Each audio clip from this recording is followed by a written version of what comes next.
What is going on, Virgil? Back again with another video. In today's video, we're going to be talking about the Los Angeles Angels. Now, the Angels have been a really bad team, I think, for a while now. I mean, they have looked good at some points throughout the seasons, but overall, as we go through it, you can tell they really don't have much going for them. If you look at the last 5 seasons of this team, I mean, last year they were 63 and 99, so really not good at all. And, I know with the Ohtani and Mike Trout errors we've had, this team has tried to really be good. Recently, it just hasn't been good. I mean, they haven't had a positive season since 2015, which is almost 10 years ago after this season concludes, which is just insane to think about how bad they've actually been. They've had a couple 70-win seasons over 21, 22, 23 when Ohtani was really at his best, but over this time, I mean, they didn't really do anything and just kind of wasted prospects and wasted time, to be honest. So it really just hasn't been good for this team. They do have a couple positives in this organization, which we're going to talk about, but let's start with the top prospects that they have. They don't have much, so we're going to start with the top 2 guys. They don't really have anyone called up in 2025. The number 1 prospect, Caden Dyna, he actually got called up last year and had a 9 ERA in the 10 innings he had pitched. So he was ETA 2024. He'll probably start in the minors again. I mean, even when he was AA, he pitched pretty well, 135 innings last year and had a 2 ERA, and then he got called up and just didn't really perform. So he'll probably get another shot with the Angels in the 2025 season and probably will play a full season if I had to guess, or half of a season in the MLB. Yeah, I imagine he'll start in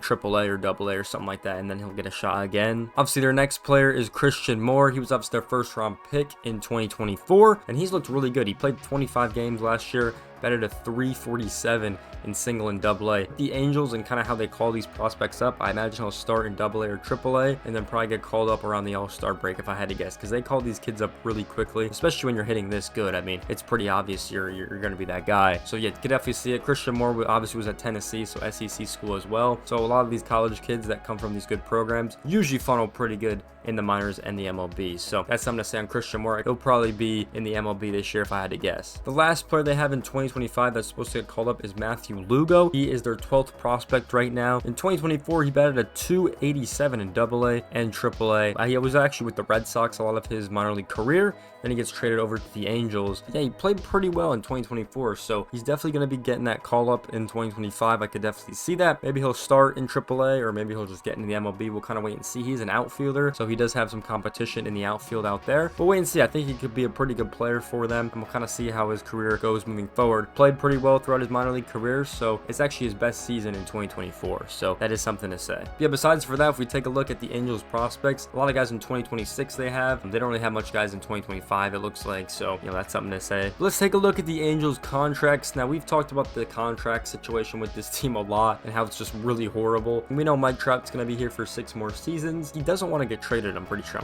that's like a known fact at this point, that he didn't want to get traded. They're still stuck with Anthony Rendon for 2 years, and he's making more than Trout, which is pretty crazy to think about over the AAV. So they're stuck with him for another 2 seasons. Kikuchi, they literally just signed that 3-year deal at $21.23 million. Excited to see what he can do for the Angels over his time with the team. They obviously signed Kyle Hendricks in the offseason at $2.5 million for 1 season. They obviously traded for Jorge Soler, and he's making about 16, and then they traded for Travis d'Arnaud as well. The Angels have made a lot of moves this offseason. I've actually liked some of the moves they've made, but we'll see if it actually works out for them, because we're not totally sure. A lot of these guys are older players. A lot of the team is in the 30s, so we'll wait and see how some of these guys play. Then they got like guys like Tyler Anderson for 1 more season on contract, and Robert Stephenson on a contract. Pretty much a lot of guys are in arbitration, like most teams, right? Let's be honest, are in that arbitration phase. So that's kind of what they have. They only have $145.4 million committed to the team right now after all the arbitration costs, and they think the team is going to round out to $175.8 million. Which I could definitely see, which has pretty much been their payroll for a while. Pretty good contract situation. I don't really have any complaints. I mean, we talked about the Rendon thing and how it's just a horrible contract before. They are paying a lot for a couple players, I will say that. But if we take a look at their starting roster now, I think the starting pitching on this team, actually it does have some promise. I actually do like it with Reed Demers, Yuki Kikuchi, Kyle Hendricks, Tyler Anderson are probably your 4 starters. And then we'll see where the other guys kind of slot in, to be honest. Those 4 have always been starting pitchers, so we'll wait to see who their 5th is when the season actually comes around. Now, in the bullpen for the Angels, we've obviously seen what Ben Joyce could do, right? He's obviously been an incredible player for them and a good closer. The Angels bullpen has always seemed to be a problem through the years in the past, so we'll wait to see what happens. I mean, we got guys like Stephenson up here now that we just talked about. We'll wait to see what these guys bring to the table with the Angels. So let's look at the starting 9, right? I mean, it's definitely an interesting starting starting 9 for sure. When I look at this team, the amount of players they have to their record, I feel like it's not accurate, to be honest. I feel like their players are a lot better than what they show for. Like the catching duo with Ohapi and Darno is pretty good. Honestly, I really like that. I mean, we've seen what Nolan Shoel could do with his massive hitting streak he had last year. Ryan Noda is okay. He's not the best player, but I do like him at that first base position. Obviously, they've had Luis Rengifo. They got Scott Kingerly now. We'll see if Anthony Rendon even plays this season.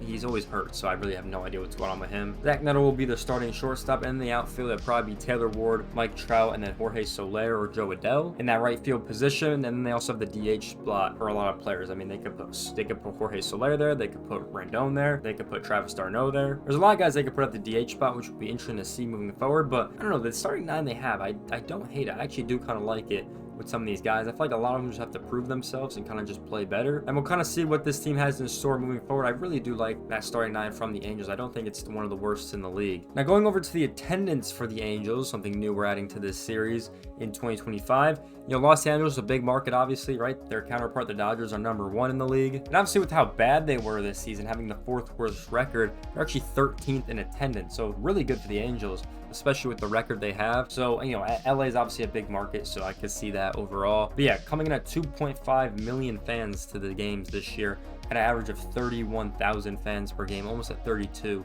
So really impressive for the Angels. I'm not gonna lie, it's really impressive for them moving forward, and it's going to be exciting to see if they get more attendance. Obviously with Ohtani was there, they had a ton of attendance, right? But now that's kind of shifted over to the Dodgers more.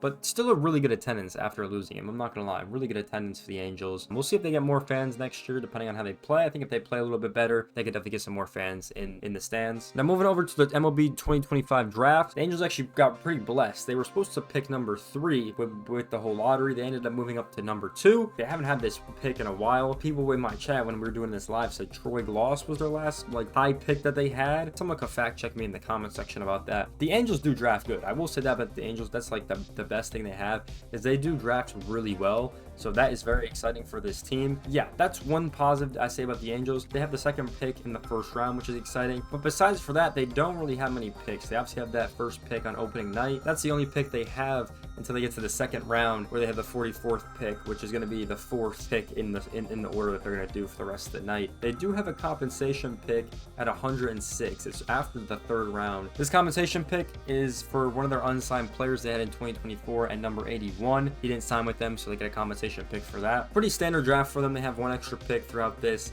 and they're pretty much going to have, their normal 20 picks. So they got like 21 picks in the draft this season. So we'll see how they do. They do draft really well, I gotta be honest. And honestly, their first prospect was in the 11th round. So they just got some magic up their sleeve when it comes to the drafting and scouting side, I will say that. So very exciting to see how they do in the draft moving forward. Yeah, my prediction for the Los Angeles Angels, right? They haven't had the best seasons in the last years, right? They really haven't been good. They have spent a lot of money in this offseason to be good, right? I think that is gonna help them. I don't think they're gonna have such a stinker season as they did in 2024. I think they're gonna bounce back a little bit. Best thing for the Angels is probably a 75 win season for them, somewhere around the 75 mark. I can see this team getting at. I do think they make a decent improvement from last year. I think that's going to help them, especially with the rookies that they're going to call up. With Christian Moore maybe being called up, and maybe they get that right-handed pitcher, maybe that can help them moving forward. But because they usually call up their draft picks pretty quick, who knows who they pick in this draft? Maybe they can get called up instantly into the 2025 season. We've seen that with Zach Neto and Nolan Shoel. So it's very interesting to see how that's going to play into factor, but I do think they can get 75 wins on the board this year. Probably get 4th or 5th in the division, honestly, just because it's a pretty good division, and see how they do from there. But so what do you guys think about the Angels moving forward? I mean, they haven't had a lot of success recently. The last time they made the playoffs was 2014. They have one of the longest playoff droughts and just in sports in general. So definitely interesting to hear your guys' thoughts about this team in the comment section down below. But with that being said, I hope you guys enjoyed this one. Make sure you guys like, comment, subscribe. I'll see you guys in the next one. Peace out, everyone.